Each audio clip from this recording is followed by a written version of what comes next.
할렐루야. 네, 지난 한 주간도 여러분 하나님의 은혜와 보살핌 속에서 잘 지내시고 오늘도 복된 주님의 날을 맞아서 이 거룩한 예배의 자리에 나온 여러분 한 분 한 분을 진심으로 환영하고 축복합니다.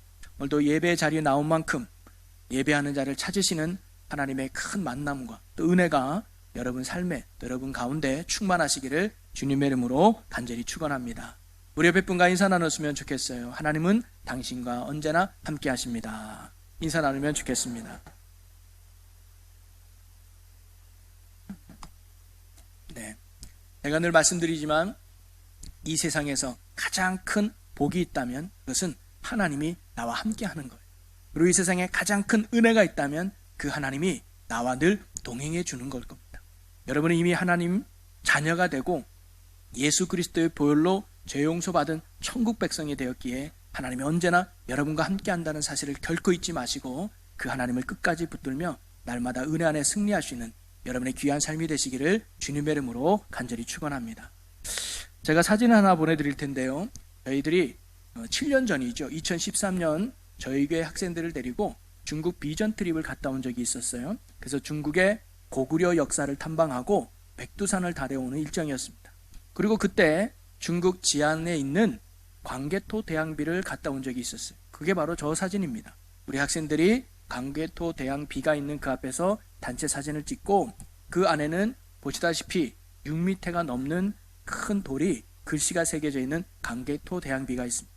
이 광개토 대왕비는 광개토 대왕이 세운 것이 아니라 그의 아들인 20대 왕인 장수왕이 아버지의 업적과 아버지의 어떤 능력을 기리고 그리고 아버지의 무덤을 어떻게 관리할지를 후대에게 남기기 위해서 기록한 비가 바로 광개토 대왕비지요.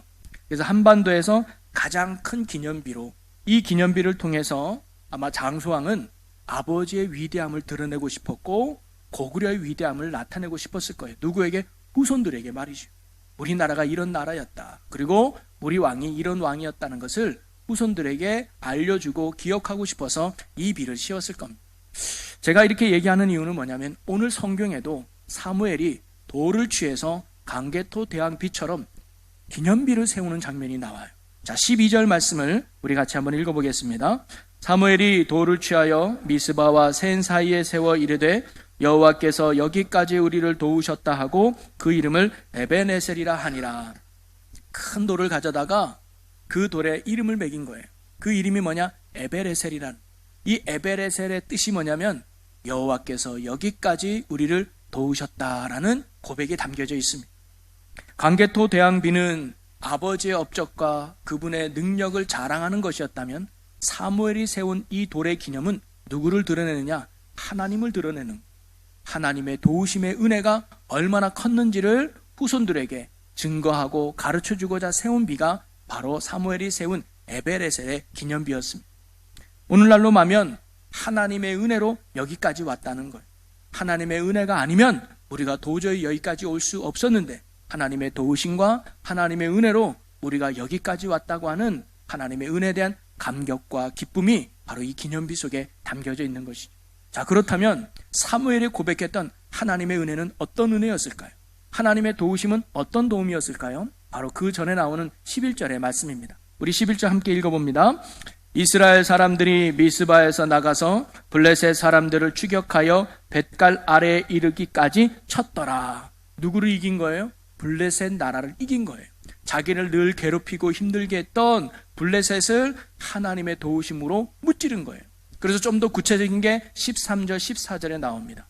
우리 13절 말씀을 같이 읽어보겠습니다.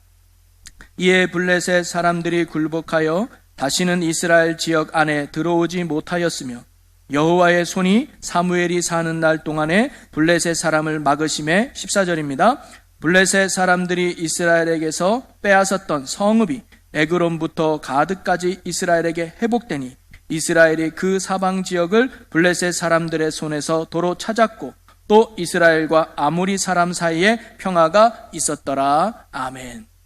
뭐냐면 블레셋이 그동안 야금야금 빼앗은 이스라엘의 땅이 있었어요. 근데 그 땅을 이제 뭐예요? 하나님의 도우심으로 찾은 거예요.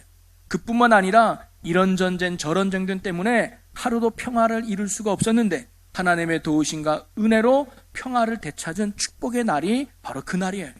하나님의 은혜로 이길 수 없는 싸움을 이기게 하고 하나님의 도우심으로 감당할 수 없는 것을 감당해야 함으로 평화와 회복을 이루는 바로 하나님의 축복과 은혜를 고백하고 있는 것이죠.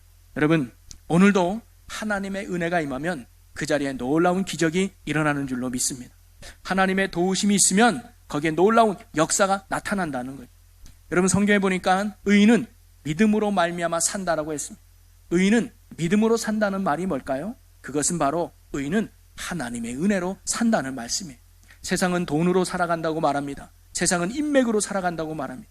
세상은 지식으로 살아간다고 말합니다. 그러나 구원받은 성도는 뭘로 살아가느냐? 하나님의 은혜로 살아간다는 거죠. 어떤 어려운 환경 속에도, 어떤 고난 속에도, 어떤 어려움 속에서도 우리는 하나님의 도우심으로, 하나님의 은혜로 살아가는 존재가 성도 우리인 줄로 믿습니다.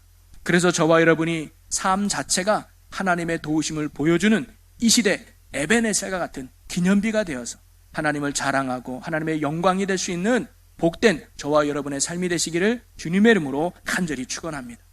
자, 그러면서 저는 오늘 하나님이 이렇게 이스라엘 백성에게 은혜를 베푸시고 이스라엘 백성을 도와주셨는데 도와주신 이유가 무엇일까요?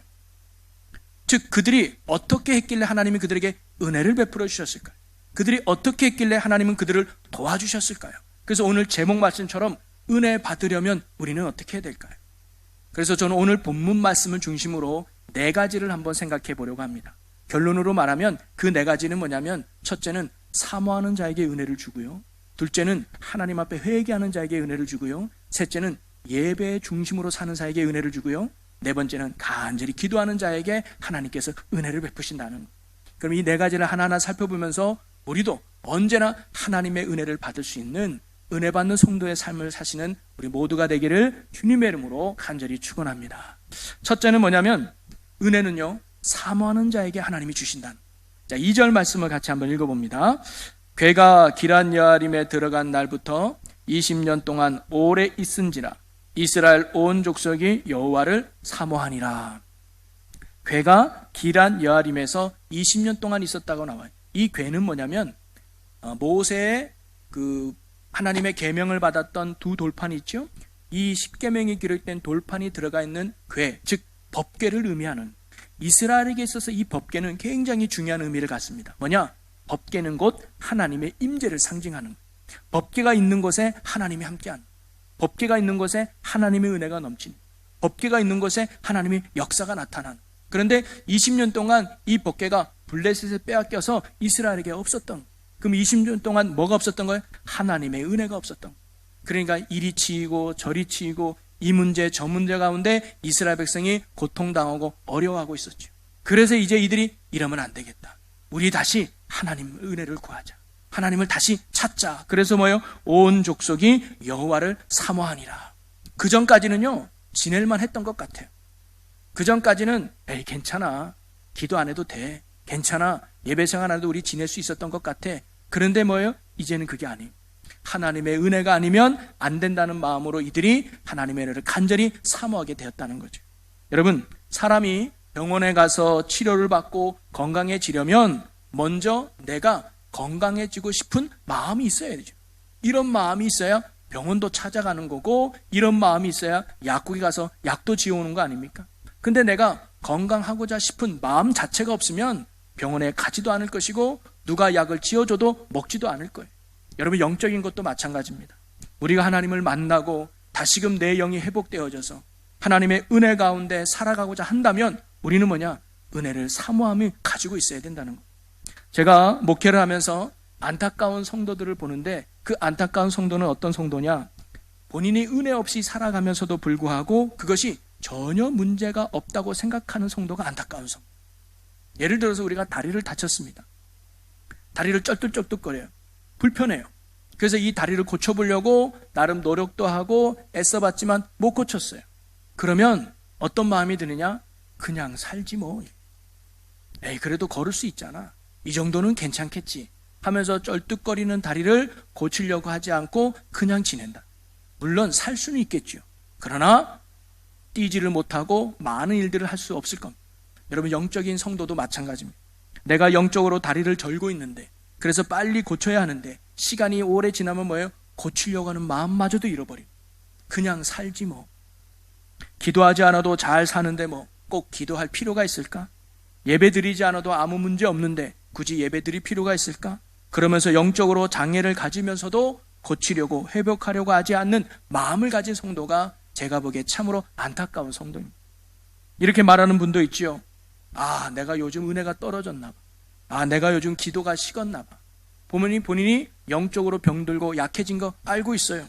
근데 더 큰 문제는 뭐냐면 은혜가 없는 것을 알면서도 은혜를 사모하지 않는, 기도가 식은 것을 알면서도 기도의 자리로 나가지 않는, 그것이 더 큰 문제고 더 큰 아픔이라는 거예요. 우리가 정말 하나님의 은혜로 다시금 내 영이 살아나기 원한다면 이스라엘 백성같이 뭐예요? 여호와를 사모하는 마음을 회복해야 돼. 은혜의 사모함이 있어야 돼. 그럼 은혜를 사모한다는 게 뭐예요? 은혜 받는 자리에 나가야 된다는 거예요. 감나무에서 감 떨어지듯이 하나님이 때가 되면 은혜 주겠지, 이런 마음이 아니라 예수님께도요, 고침받는 사람들은 다 예수님 앞에 나온 사람만이 고침받았다는 걸 알아야 돼. 사모함으로 은혜 받는 자리에 나오는 사람, 사모함으로 기도의 자리, 사모함으로 말씀의 자리를 나온 사람만이 하나님의 은혜를 받는다는. 저는 여기 있는 여러분이 하나님의 은혜를 받는 자가 되기 위해서 먼저 은혜 받는 자리를 사모할 수 있는 여러분이 되시기를 주의 이름으로 간절히 축원합니다. 두 번째로 하나님은 어떤 사람에게 은혜를 주시는가? 회개하는 자에게 은혜를 베푸는 걸 볼 수가 있습니다. 사무엘은요, 하나님을 사모하며 은혜 받기를 원하는 이스라엘 백성들에게 먼저 요구한 게 있습니다. 그게 뭐냐? 3절 말씀인데 우리 3절을 다 같이 읽어보겠습니다. 사무엘이 이스라엘 온 족속에게 말하여 이르되 만일 너희가 전심으로 여호와께 돌아오려거든 이방신들과 아스다롯을 너희 중에서 제거하고 너희 마음을 여호와께로 향하여 그만을 섬기라. 그리하면 너희를 블레셋 사람의 손에서 건져내시리라. 아멘. 야, 이스라엘 백성들, 너희들이 정말 하나님의 은혜를 받고 싶으냐? 너희들이 정말 하나님의 도우심으로 사는 인생이 되고 싶으냐? 네, 그러면 돌이켜라. 뭐예요? 회개하라는 거예요. 회개해서 다시금 하나님께로 나오라는 거죠. 여러분, 회개가 뭡니까? 저는 회개를 이렇게 해석하고 싶어요. 회개란 인생의 내비게이션에서 목적지를 하나님으로 재설정하는 게 회개예요. 그전에는 인생의 목적을 내 중심이었습니다. 내가 하고 싶은 대로, 내가 원하는 대로. 그렇지만 회개는 뭐냐면 그 인생의 목적지를 하나님으로 재설정하는 게 바로 회개라는 거예요. 나의 시선과 내 인생의 목적을 하나님께 맞추는 거, 그게 회개예요. 그래서 사무엘은 이스라엘 백성들에게 회개의 두 가지를 이야기합니다. 첫째는 뭐냐면 우상을 제거하라는 거예요. 3절 초반에 나오죠. 이방신들과 아스다롯을 너희 중에서 제거하고, 이 말은 뭐냐면 목적지를 취소하라는 거예요. 지금까지 네가 하나님 없이 살았던 그 인생의 목적지를 빨리 취소해라. 우상을 제거하라는 거예요. 이스라엘 백성들은요 20년 동안 하나님의 은혜 없이 살았어요. 이런 문제 저런 문제, 이런 고난 저런 고난 당했어요. 그랬더니 이스라엘 백성은 하나님의 은혜가 없다 보니까 다른 것을 의지하려고 했습니다. 이방신의 도움을 받으려고 그랬어요. 특별히 아스다롯이라고 하는 풍요를 상징하는 여신을 믿고 의지했습니다. 이 신이 나에게 복이 되겠지, 이 신이 나를 잘되게 하겠지. 여러분, 우상이 뭐냐면 하나님이 아닌 다른 것을 더 사랑하는 것, 하나님이 아닌 다른 것을 더 의지하는 것, 그것이 바로 우상이에요. 그리고 하나님은 이 우상을 정말로 싫어하죠. 정말 우리가 하나님의 은혜 안에 살고 싶다면, 하나님의 도우심 속에 살고 싶다면 먼저 하나님이 아닌 다른 것을 의지했던 우리의 우상 숭배를 제거하는 믿음의 결단이 필요합니다. 여러분이 혹시 하나님이 아닌 다른 것을 의지했다면 오늘 이 시간에 내려놓는 은혜가 있기를 주님의 이름으로 간절히 축원합니다. 그리고 두 번째는 뭐라면 마음을 하나님께로 향하라고 말해요. 소극적인 게 우상을 제거하는 거라면 적극적인 건 이제는 하나님의 말씀대로 살라는 거예요. 그래서 이제는 목적지를 하나님으로 재설정하라는 거예요. 취소만 해서는 안 돼. 다시금 목적지를 하나님으로 설정하는 믿음의 결단이 필요한 거죠. 그래서 3절 중반에 보니까 너희 마음을 여호와께 향하여 그만을 섬기라. 이제 하나님 중심으로 살라는 거예요. 회개는 세상 중심, 내 중심에서 하나님 중심으로 바뀌는 것을 말합니다. 그래서 이스라엘 백성은 이렇게 결단하지요. 4절 말씀입니다. 우리 함께 읽습니다. 이에 이스라엘 자손이 바알들과 아스다롯을 제거하고 여호와만 섬기니라. 이 말은 뭐예요? 내가 이제 아스다롯을 의지했던 마음을 내려놓고 하나님만을 의지하겠습니다. 이제 저는 하나님만 의지하며 살겠습니다. 하나님의 뜻대로 살겠습니다. 이제는 하나님이 이끄시는 대로 내가 순종하겠습니다는 삶의 행동이 동반된 회개가 참 회개라는 거죠. 단순히 내가 이런 잘못했습니다라고 반성문 쓰듯이 고백하는 게 회개가 아니라 돌이키는 겁니다. 이제는 하나님의 뜻대로, 이제는 하나님의 말씀대로, 이제는 하나님의 의지대로 내 인생을 맡기고 순종하는 것, 그게 참 회개라는 거예요. 이런 회개가 있는 영혼을 우리 하나님이 의로운 손으로 굳게 붙드셔서 은혜의 삶으로, 또 복된 삶으로 인도해 주실 줄로 믿습니다. 그리고 세 번째로 오늘 말씀 속에서 어떠한 모습 속에서 하나님이 은혜를 주시는가? 예배의 중심의 삶을 살 때 하나님이 은혜 주심을 우리가 알 수 있습니다. 자, 5절 말씀을 한번 보면요. 사무엘이 이르되 온 이스라엘은 미스바로 모이라. 내가 너희를 위하여 여호와께 기도하리라 하며. 여러분, 이처럼 이스라엘 백성들이 하나님의 은혜를 사모했어요. 그리고 회개하라는 말씀을 듣고 이스라엘 백성이 회개를 결단했어요. 그리고는 이제는 미스바라는 곳에 다 모이라고 하는 거예요. 쉽게 말하면 부흥회를 여는 거예요. 너희들 다 모여라. 모여서 이들이 뭐 했을까요? 6절 말씀에 보니까 그들이 미스바에 모여 물을 길러 여호와 앞에 붓고 그날 종일 금식하고 거기에서 이르되 우리가 여호와께 범죄하였나이다 하니라. 뭐예요? 철저하게 회개기도 한 거예요. 하나님, 우리가 지금까지 하나님의 은혜 없이 살았던 건 우리의 죄악 때문이었습니다. 우리가 하나님의 은혜를 사모하지 않았습니다. 우리가 하나님을 바라보지 않았습니다. 우리가 하나님만을 의지하지 않았습니다. 우리의 죄 때문입니다. 하나님, 우리의 죄를 용서하여 주옵소서라고 그들이 금식하며 철저하게 회개했던 것이죠. 자, 그런데 이렇게 회개하며 하나님의 은혜를 구했는데 어떤 일이 벌어지느냐? 우리 7절 말씀을 같이 한번 읽어보겠습니다. 이스라엘이 자손이 미스바에 모였다 함을 블레셋 사람들이 듣고 그들의 방백들이 이스라엘을 치러 올라온지라. 이스라엘 자손들이 듣고 블레셋 사람들을 두려워하여. 이들은 하나님의 은혜를 구하면 될 줄 알았어요. 회개하면 바로 문제가 해결될 줄 알았는데 오히려 뭐예요? 블레셋 사람들이 이스라엘 백성들이 미스바에 모여서 회개 기도하는 소리를 듣고 어이구, 이스라엘 백성이 전쟁을 준비하는 거구나. 그렇다면 우리도 빨리 전쟁을 준비해야지 하면서 오히려 블레셋 사람들이 오해를 해서 전쟁 준비해서 이스라엘 백성을 향해 쳐들어오는 거예요. 아니, 오히려 은혜 받으러 갔는데 문제 생긴 꼴이 된 거 아닙니까? 그러니까 이들이 뭐예요? 두려운 마음이 생긴 거예요. 그러면서 8절에 이렇게 고백하죠. 이스라엘 자손이 사무엘에게 이르되 당신은 우리를 위하여 우리 하나님 여호와께 쉬지 말고 부르짖어 우리를 블레셋 사람들의 손에서 구원하시게 하소서 하니. 두려우니까 믿는 건 이제 사무엘밖에 없는 거예요. 사무엘, 우리를 위해서 간절히 기도해서 이 문제 좀 해결해 달라고, 이 어려움에서 좀 구원해 달라고 사무엘에게 간절히 요청했던 것이죠. 자, 이러한 이스라엘의 부탁을 받고 사무엘이 어떤 행동을 취했을까? 우리 9절 말씀 한번 보겠습니다. 사무엘이 젖 먹는 어린 양 하나를 가져다가 온전한 번제를 여호와께 드리고. 지금 이 순간은 뭐냐면 블레셋이 시퍼런 칼을 들고 이스라엘 향해서 쳐들어오는 순간이에요. 그러면 이럴 때는 뭐예요? 상식적으로 빨리 군대를 모으고 싸울 준비를 해야 되죠. 야, 빨리 집에 가서 칼 가져와, 방패 가져와, 그리고 빨리 조를 짜. 그래서 빨리 전쟁 준비해. 이걸 아마 이스라엘 백성은 기대했는지도 모르겠어요. 그런데 지금 사무엘이 뭐 하고 있는 거예요? 양을 잡아 번제로 제사를 드리고 있는 거예요. 시간만 가고 있는 거죠. 사무엘은 먼저 하나님 앞에 예배하고 있는 것을 우리는 알 수가 있습니다. 이런 모습 속에 이스라엘 백성은 아마 이렇게 말할 수도 있습니다. 사무엘이요, 지금 한가롭게 예배 드릴 때입니까? 빨리 군인들을 모으고 전쟁 준비해야 되지 예배가 중요합니까? 블레셋이 지금 코앞에까지 닥쳐왔는데 어떻게든 방법을 찾아야죠. 예배 드릴 시간 없어요 라고 아마 이스라엘 백성이 말했을지도 몰라요. 오늘날 보면 이런 분들 계시죠. 예, 너 고3이야. 이제 대학 입시가 얼마 안 남았어. 예배가 중요하니? 대학 붙고 봐야지. 공부부터 해야지. 지금 예배할 때니? 이러면서 우리에게 공부를 강요할 수 있어요. 또 어떻게 장사하거나 돈을 버는 분들에게는 야, 지금 경기가 어떤데 하루라도 더 벌고 한 푼이라도 벌어야지. 지금 예배할 시간 있니? 응? 너 돈 벌려고 장사하잖아. 이래가지고 무슨 돈을 벌어. 지금 예배 드릴 때가 아닌 것 같은데? 하면서 우리에게 말할 수도 있겠죠. 사무엘이 지금 그런 상황에 놓였을지도 모르겠습니다. 그런데 사무엘은 뭐예요? 세상의 방법을 찾기보다 먼저 하나님 앞에 예배 드렸다는 거예요. 이건 뭘 의미할까요? 군인을 모으는 것보다, 전쟁 준비하는 것보다 뭐예요? 예배 드리는 것이 사무엘에게 더 중요했다는 거예요. 왜 그랬을까요? 그는 왜 예배가 중요했을까요? 그는 구원은 하나님께 있다고 하는 믿음의 확신이 그에게 있었기 때문입니다. 하나님의 은혜가 임하면 하나님이 도와주시면 블레셋의 문제도 해결할 수 있다는 믿음이 바로 사무엘이 가졌던 믿음이죠. 예배는 바로 그런 겁니다. 하나님을 전적으로 믿고 의지한다는 신앙의 행위가 바로 예배인 것이죠. 여러분, 하나님의 은혜가 임하면, 하나님의 도우심이 임하면 문제가 해결되고 기적이 일어나는 줄로 믿으시기를 바랍니다. 중요한 건 뭐냐면 내가 하나님의 은혜 받을 만한 준비된 믿음의 사람인가, 그게 중요하다는 거예요. 그럼 하나님은 어떤 사람에게 은혜를 주실까요? 전적으로 하나님을 신뢰하는 사람, 전적으로 하나님을 의지하는 사람, 그리고 그런 사람에게 나타나는 신앙의 행위가 뭐예요?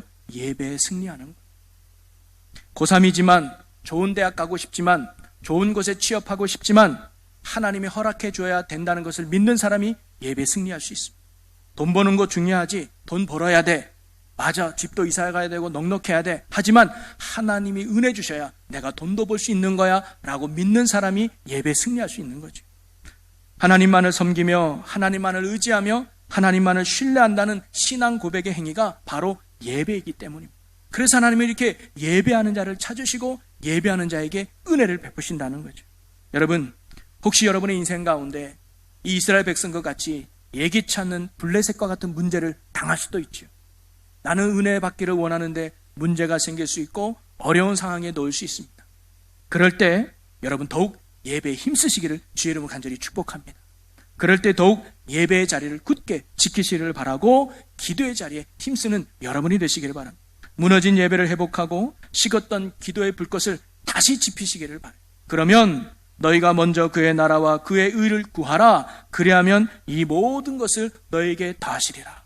우리가 먼저 하나님을 예배하고 우리가 먼저 하나님께 엎드릴 때 하나님께서 우리의 모든 것들을 채워주시고 역사하실 줄로 믿습니다.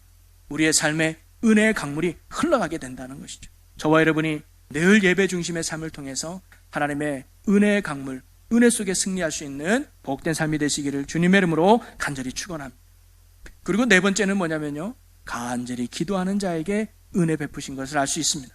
자, 사무엘은요 번제만 드린 것이 아니라 그 다음에 또 다른 행동을 했어요. 자, 9절 말씀을 한번 읽어보겠습니다. 사무엘이 젖 먹는 어린 양 하나를 가져다가 온전한 번제를 여호와께 드리고 이스라엘을 위하여 여호와께 부르짖으매. 이 사무엘은요 번제만 드린 게 아니라, 예배만 드린 게 아니라 뭐예요? 간절히 부르짖어 기도했다는 거예요. 여러분, 부르짖었다는 것은요 간절함의 표현 아니겠습니까? 여러분, 옛날 제가 초등학교 때 어렸을 때는요 교회에 이런 의자가 없었어요. 바닥이었습니다. 바닥. 그러면 기도할 때 보면요 정말 열정과 열심을 가지고 기도한 분들이 많았어요. 그 제가 어린 나이에 기도하는 분들의 유형을 보니까 몇 가지가 있더라고요. 첫째는 뭐냐면 전진형의 기도자가 있어요. 저 뒤에서 기도하는데 10분 뒤에 이 앞에 와 있어요. 막 하면서 앞으로 가는 거예요. 그런 분들은 빨리 피해줘야지, 그러면 같이 끌려가더라고요. 또 어떤 분이 있냐면 점프형이 있어요. 점프형. 자리에서 막 뜨는 거예요. 어떤 분은 막 30cm 정도 막 뛰는 거예요. 또 그렇게 기도하는 분이 있고, 또 어떤 분은 삿대질형이 있어요. 옆에, 앞에, 뒤에 막 이러면서 옆에 있다가 한 대 맞은 경우도 제가 있는데, 그런 분이 또 있어요. 또 어떤 분은 뭐냐면 회전형이 있어요. 회전형. 왜냐면 잘해서 이렇게 도네요. 그래서 이분이 그래요. 아, 나 열심히 기도하는데 목사님이 뒤에서 종을 치더라. 눈 떠보니까 자기가 이렇게 180도 돌아가지고 뒷문을 보고 서 있는 거죠. 또 어떤 형이 있냐면 자기 학대형이 있더라. 왜 그렇게 몸을 때리는지. 가슴도 때리고 무릎도 때리고 어떤 분은 자기 뺨도 때리고 막 이러면서 간절히 기도해. 근데 이 사람들이 이렇게 기도했던 이유가 뭘까요? 간절함 때문에. 다른 사람 신경 안 쓰는 거예요. 근데 요즘 어때요? 옆사람 어떻게 할까 봐 조용히 기도해. 요즘 이렇게 해봐요. 아우, 요란하게도 기도한다 해가지고 괜히 막 이상한 말 듣고. 어떤 간절함. 여러분, 그렇게 옛날에는요 그런 간절함이 있었던 것 같아요. 하나님의 은혜 아니면 안 된다는 부르짖음. 오늘 이 사무엘의 부르짖었다는 표현은 단순히 소리만 꽥꽥 질렀다는 게 아니에요. 간절함. 하나님의 은혜가 아니면 안 돼. 하나님이 도와주시면 안 됩니다라는 간절함이 몸에 배어있는. 여러분, 마가복음 10장에 보면 소경 거지 바디메오가 등장해요. 그가 예수님이 지나간다는 말을 듣고 이렇게 말합니다. 다윗의 자손 예수여 나를 불쌍히 여기셔서. 근데 뭐예요? 소리 질렀다고 말해요. 그냥 평범하게 이야기한 게 아니라 꽥꽥 소리 지르면서 다윗의 자손 예수여 나를 불쌍히 여달라고 외친 거예요. 얼마나 소리 크게 지르랬더니 사람들이 꾸짖었다 그래요. 조용히 해. 어이 시끄러워. 여기 당신만 있는 줄 알아? 하면서 그를 꾸짖었어요. 그런데도 불구하고 그는 성경 보니까 더 큰 소리로 외쳤다 그랬어요. 다윗의 자손 예수여 나를 불쌍히 여기소서. 왜 그랬을까요? 간절함이 묻어있는, 나 예수님 만나야 돼, 예수님 아니면 난 안 돼, 은혜 아니면 안 돼라는 간절함이 그로 하여금 부르짖게 만들었다는 거예요. 여러분, 물론 조용히 기도해도 됩니다. 조용히 기도해도 하나님이 응답해 주죠. 물론 기도는 방법보다 내용과 중심이 더 중요하기 때문이죠. 그러나 부르짖는다는 그 마음속에는 뭐가 있냐? 간절함이 포함되어 있어요. 여러분, 물에 빠진 사람이 살려주세요, 저 죽을 것 같아요, 이렇게 조용히 말하는 사람이 어디 있어요? 목소리 크게 외치죠. 왜? 살고 봐야 돼요. 여러분, 정말 간절함이 묻어나면요 부르짖게 돼 있어요. 여러분, 혹시 기도하다가 누군가가 막 꽥꽥 소리 지르고 기도한다면 뭐라 하지 마시고, 아하, 정말 애타게 기도한, 뭐가 저렇게 간절해서 기도할까? 오히려 그를 위해서 중보 기도해 주시는 여러분이 되었으면 좋겠습니다. 바로 이 간절함에 묻어있는 기도에 하나님이 역사한다는 거죠. 그리고 이런 기도는요 끝까지 포기하지 않는 기도라고 할 수 있어요. 자, 10절 말씀을 한번 보면, 사무엘이 번제를 드릴 때에 블레셋 사람이 이스라엘과 싸우려고 가까이 오매.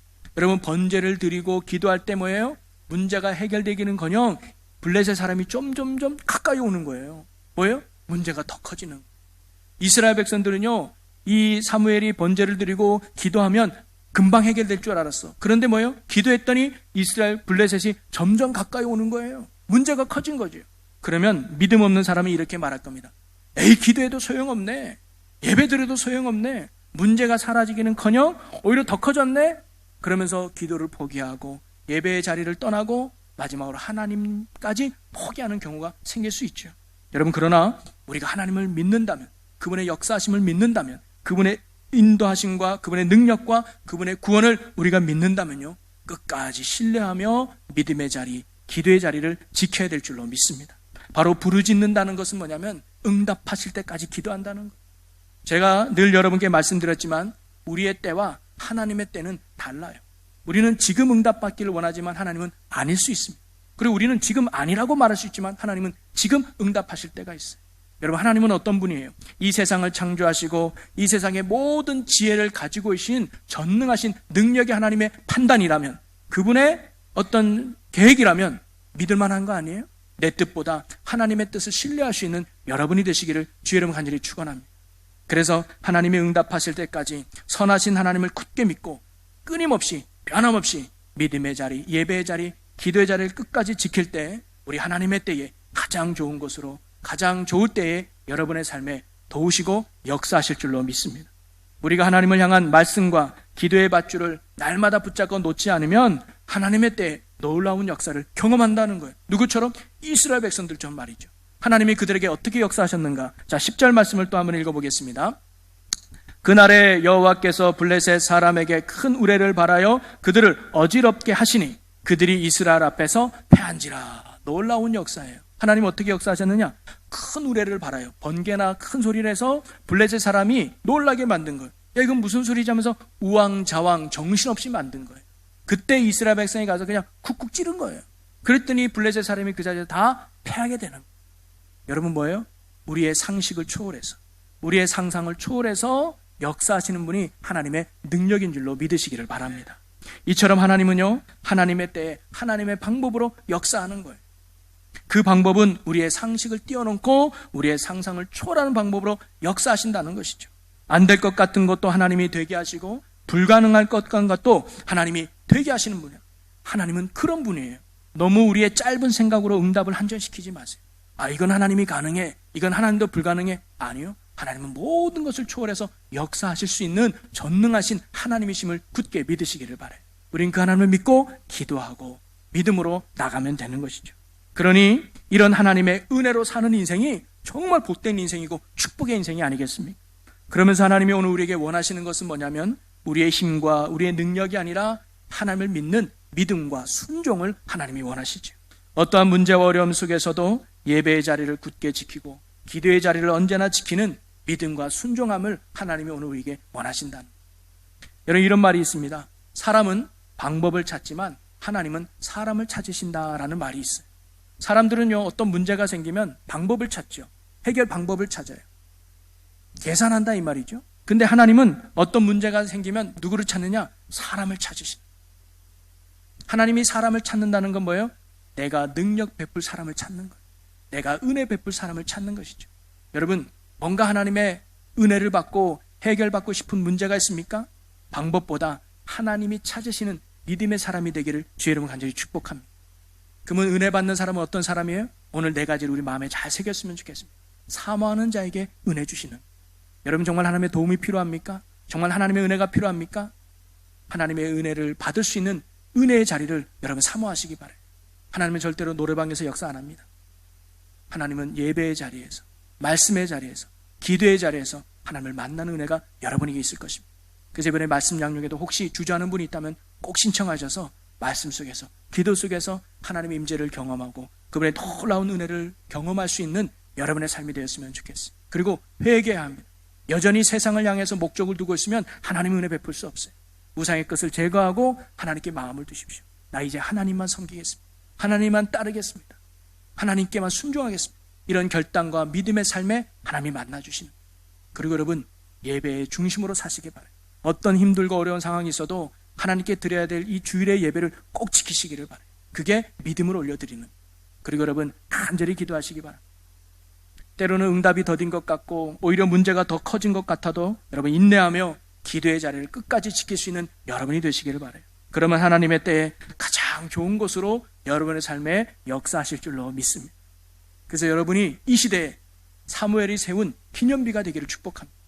에베네셀의 하나님을 찬양하는 여러분의 삶이 되었으면 좋겠어요. 당신을 보니까 하나님이 살아계신 게 보여지네요. 당신을 보니까 하나님의 은혜가 느껴지네요. 정말 안 될 것 같은데 하나님이 도우심을 내가 보았습니다라고 이 시대에 하나님을 보여주시는 기념비적인 삶을 살아갈 수 있는 저와 여러분의 삶이 되시기를 주님의 이름으로 간절히 축원합니다. 우리 기도하겠습니다. 사랑과 은혜 아버지 하나님, 우리는 참으로 연약합니다. 그리고 우리는 참으로 부족합니다. 그러기에 하나님의 은혜가 아니면 살아갈 수 없음을 이 시간 고백합니다. 날마다 때마다 도우시는 하나님의 은혜로 살아가는 저희들이 되게 하여 주시옵소서. 오늘 우리에게 주신 말씀을 마음에 잘 새기게 하셔서 언제나 은혜 받기를 사모하여 은혜의 자리를 날마다 찾는 자가 되게 하시고 예배의 자리, 기도의 자리를 언제나 지켜서 하나님 중심의 삶을 살아가는 복된 주의 자녀들이 되게 하여 주옵소서. 그리하여 이 시대에 에베네셀과 같은 영적 기념비가 되어 날마다 살아서 역사하시는 하나님을 자랑하고 증거하는 하나님의 기쁨과 영광이 되는 우리 충주제일교회와 모든 성도들이 되게 하여 주시옵소서. 우리 주 예수 그리스도 이름으로 기도하옵나이다. 아멘.